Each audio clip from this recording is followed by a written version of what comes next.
I'm going to throw to Andrew because I think everyone has spoken today about the importance of data and how challenging that is in markets like, Asia and India and the Middle East. I mean, the obvious question here, Andrew, is, how accurate is it, and, how current is it? How do you get this, data that these brands need to be able to make these decisions? Yeah, so I'll start with Simon's mentioned the note on proxies and things that work. What we work and what aim to develop is a set of metrics that correlate with store sales.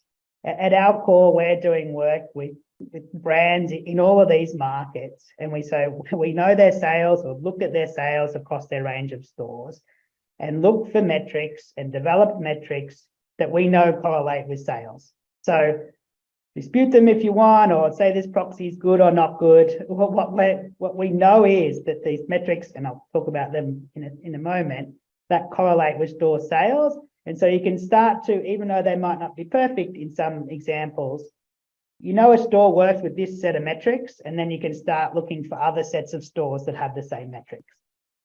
In saying that, so yeah, the data, as everyone's mentioned, from the government agencies is poor or non-existent in some markets. It could be 10 years old. It could be just a state level geography and you've got nothing at the suburb level geography. It could be just the population, and no government seemingly in these markets likes to put out income distributions because that causes some political questions. And so there's a lot of gaps in the market. So the first two things that we know we need to attack is getting an accurate or relative population measure at a local level. And how we do that is with two key data sets. One is like aerial imagery recognition to know where all the buildings are. So where does the urban area actually go to, and where's a paddock and where's a building? That's our starting point. The second one is mobile device or human movement data that we look at across these markets. So we can see where devices spend their nighttime or where people are spending their nighttime. And that gives us an idea on those buildings we identified, the relative population density between different locations. The third set where we can is obviously the official government numbers at the state level or whatever level we can get them at. We're pairing those sets together, mixing it all up so we get a consistent population measure across a whole city, across a whole country that balances correctly to the kind of agreed government numbers, but also has the right relativity between locations. This area is definitely denser. This area is definitely kind of single level villas or accommodation. So that relative population density across a city, we have a very good handle of that, how that varies across the city and between cities. The second thing, so you know how many people live in your catchment, you also need to know how much money they have. And this is where we spend really a lot of time and resources building up our consuming class insights, our spend per capita insights at a really micro level. And we do this, as again, Simon alluded to, using a number of proxies. So one of the proxies is house price data. In most markets, house prices are listed, so you have an idea of the house price distribution across a city. All the rich houses are here. This area is clearly a slum or an informal settlement. This area is a mid-tier in terms of house pricing. That gives a fantastic proxy of where the income is within a city. I think naturally we don't have to explain that one very much. That's quite clear.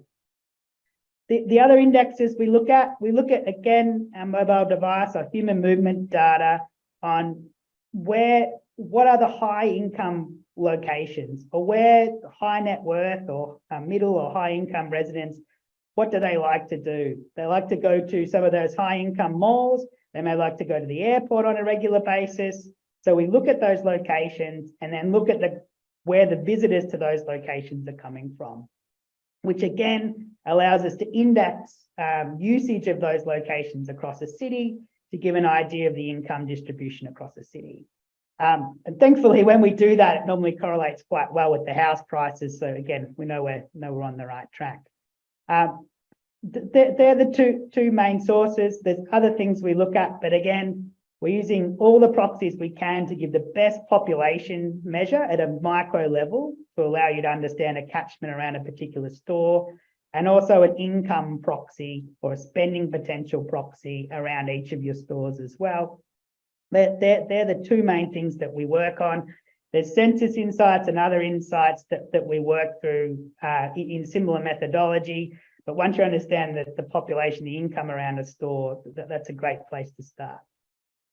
Yeah, it's great, AJ. Look, you know, I mean, you make it sound easy, but I'm sure it's very, very complicated and not an easy thing for brands to do on their own. And so being able to kind of access this, you know, high quality, you know, insights at very granular levels is going to be, you know, really key for decision making, because you're looking at a state level, that's not really helping you if there's 10 million people in that state. So, you know, getting an understanding of who's really going to visit that store, and not just is there a lot of people, but do they actually have enough money to buy the goods and services that the business is looking to sell. So, yeah, it sounds incredibly kind of important. Probably, sorry, Pete, I'll just add a couple of others. Please. To think out loud. So the other ones, yeah, we talk about population income, just picking up what the others have said. We do a worker estimate as well. So obviously some stores aren't driven by the people that live in the area. They're being driven by the amount of people that work in the area. They're going to get their lunch or they're shopping while they're on break. So the worker estimates is key for us. And that's really quite a unique one for GapMaps in terms of working up those worker estimates in a local catchment. We spend a lot of time working through that. And the more and more, we're also using our mobile device analytics to understand passing traffic or visitors to an area. You know, how many shoppers might there be in an area? How many, you know, people popping in for meetings in local areas? So while it may not be a direct kind of footfall comparison at this stage of our development, it gives a great indication of other users of the particular area or precinct as well. So they're probably the other two linchpins as well: daytime or workers, and also visitors to an area.